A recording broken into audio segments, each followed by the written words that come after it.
Hey guys, well, we are at Arches. In line. We're going to show you here in a second. So, you know, we made another video where we actually came to Arches earlier and it said park was closed, come back in 3 to 5 hours. We went out, enjoyed a little bit of exploring, and we are back at Arches again. I think they said the biggest and busiest time is from 9 to 2, just as a tip. So we're going to just drive through today and kind of check it out and see what hikes we might want to do, and then we will come back another day and probably early in the morning. Early in the morning. So we'll probably have Michelle sleep in the car so that I can just get up, have my coffee. I'll have my coffee, I'll get in the car and drive, and she can wake up as we're driving up here. In the middle of the day, you turn to me and say, come on, let's get away. Skip this town for a day. Get behind the wheel and drive. We don't care about the time with you by my side.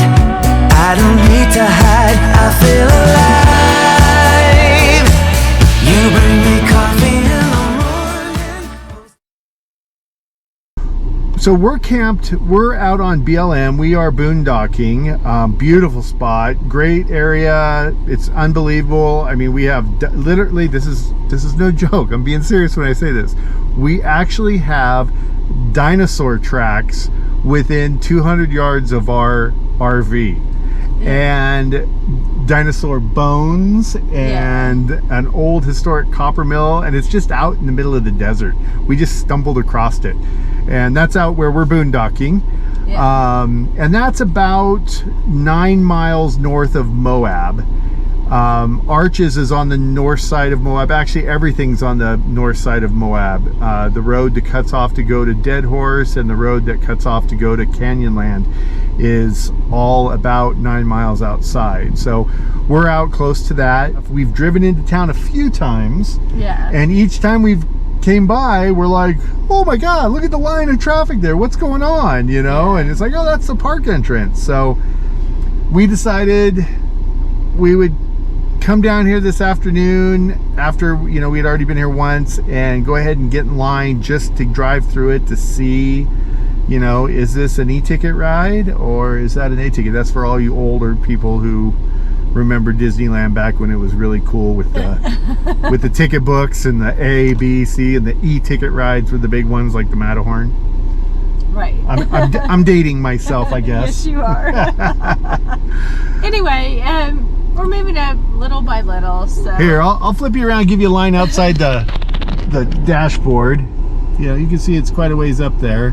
And then the road, you go up to that canyon, and in the road you can see it zigzags up that hill around that way. So we are we're gonna, you know, we're gonna do our thing. We got snacks, we got drinks.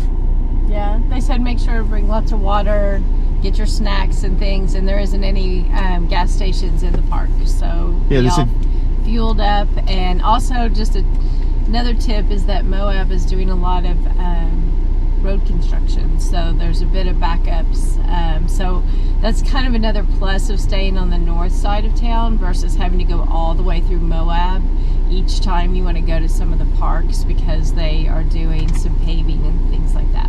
So yeah, another pro tip. and like I said, the campgrounds that were out there, and by the way, I know a lot of people worry about this. You guys all know we do, you know, couples counseling through Zoom meetings and stuff, so we really need to have good service, and we've got great service out in the boondocking area where we're at now. We primarily use AT&T. We also have, you know, we have a dual router that brings in AT&T and T-Mobile, and we're getting great service out there. It's no problem whatsoever. You know, yesterday was a work day. We had several appointments back to back. No problem whatsoever with any of that. It's been very quiet. Yeah. Here we have the 3 wise men and the manger in front there. At least that's what those rocks look like.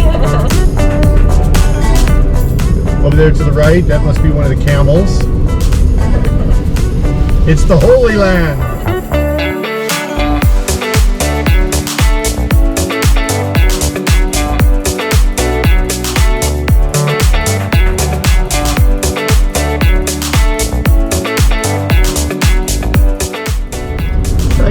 read a sign that those are the LaSalle Mountains way out there, the snow-capped mountains.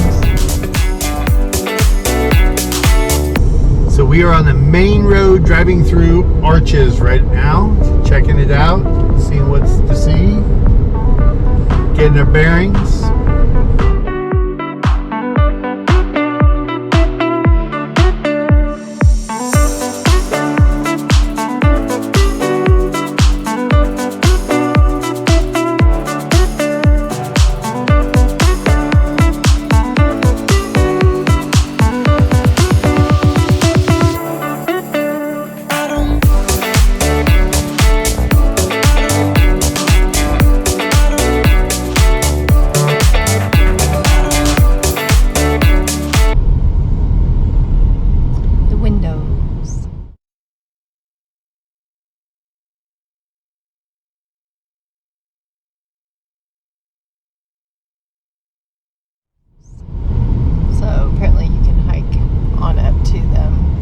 Well, I would say I see people standing underneath them right there. Oh, yeah, I see the trail line of people going up to it. Right.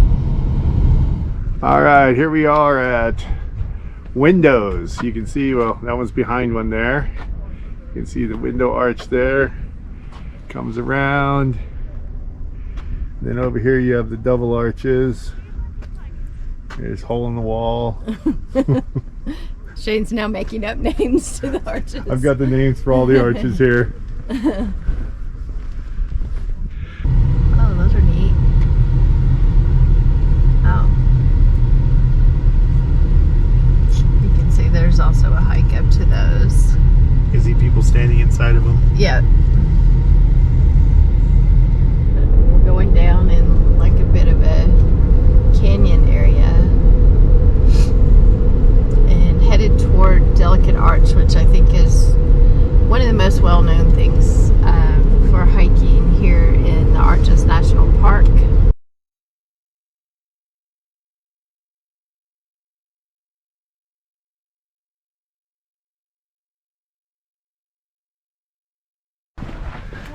Hey, good morning, guys.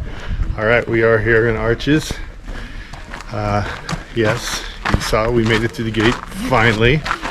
We literally did 3 loops around the parking lot waiting for someone to pull out so that we could park.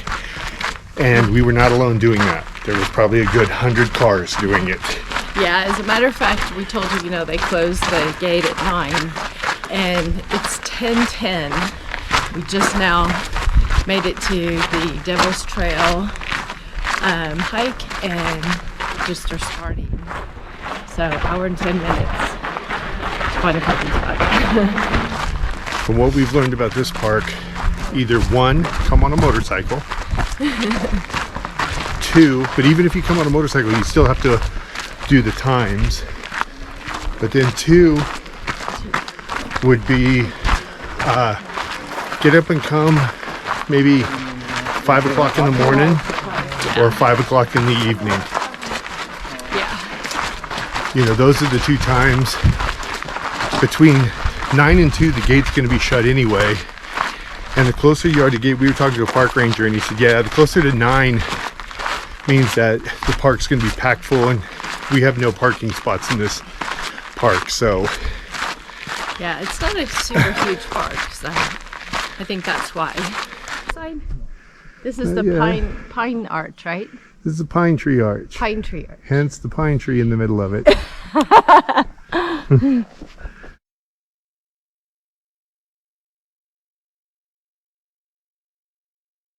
We were headed down to the landscape arch, and these are just like little side hikes that are less than a half a mile. So go ahead and do it. I mean, they're nice arches to see, and I think a lot of people are kind of going straight for the bigger things. So there's not very many people, and it's kind of nice. You can get some good shots.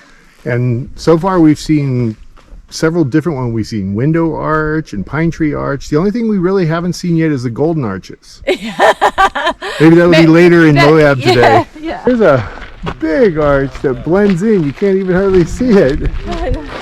Till you get to a spot. We were busy looking at the other arches and missed the big one.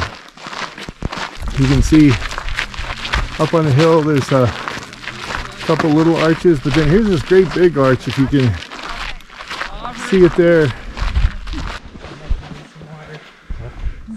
Give you a little bit of Who needs it? better angle on this landscape arch. Now you can see the sky behind it, so that kind of helps reveal it. Interestingly, the sign about this back there was talking about, if you look over here in this corner, you can see this one little edge right there, and that portion of the rock for 60 yards up. In 1991, people were all standing around underneath it, started hearing popping and cracking sounds, and then debris started to fall and they all ran, and a big huge thing of rubble, and you can see all the rock down below it, all that fell in 91. And you can see where that big boulder has fallen on the left side right out of that arch right there. And then around the corner you can see those two little holes there. There's a good view of it with the sky, and then there's the other two arches over there, and you can see some bouldering going on. So this pretty much concludes the rest of the arches, except for next one is the golden arches.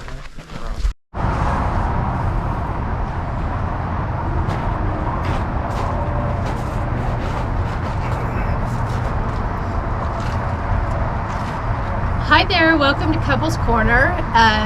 Today we're actually at St. Vrain State Park, which is just outside of the Denver area, a little bit north, and it's a really pretty little campground. It has lots of little lakes. We've been enjoying it, and so that's what our background is. And today we're going to be talking about fault and responsibility, and I'm going to let Shane take over here.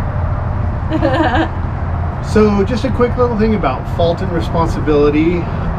It's pretty easy usually to figure out whose fault it is. Fault, you know, somebody did something, somebody broke something, somebody wronged somebody, and it's simple to come up with the fault. But what we have a habit of doing is we try to give that person who has the fault, who created the fault, or who was at fault, I should say, the responsibility of making things better. And when it comes to somebody wronging you, or a situation where something happens, we establish who is at fault, but then it's our responsibility to move forward. We are the ones that have to move forward and take that responsibility for not allowing things to affect our lives. We use comments like, "You made me mad," or "You make me mad," or "You made me sad." And those just really aren't true statements. You know, the thing is people might be doing things, there might be a situation that's going on, and with that, we're allowing ourselves, or we're choosing to be mad, but it's only us who is responsible for our feelings. It's only us who can change the way we feel. Even if somebody, you know, we use the old way of thinking of saying somebody, you know, "You made me mad," and now they're responsible to make you feel better. It's only when you choose to allow that to be acceptable that you can change from being mad. So think about when these kind of things go on, when somebody's wronged you, you're responsible for how you're going to direct that in your life. Are you going to allow that to keep you back, to hold you back, to make you a victim? Or are you going to take responsibility for your life and say, "You know what? I'm not going to allow this to direct the human I am, the way that things go in my life. I'm not going to allow this to direct how I live the rest of my life." So just think about fault and responsibility, and realize that it's our responsibility to take that responsibility for ourselves. Think about how we want our lives to be, and then take responsibility for who we want to be in that life and how we want to live it. Hey guys, thanks for watching, and we hope to see you out there on the road. Don't forget to hit that subscribe button, please. We need to build up our numbers. And we'll see you down the road. Thank you. Bye-bye. Bye. When we go to bed at night, we won't turn out the light until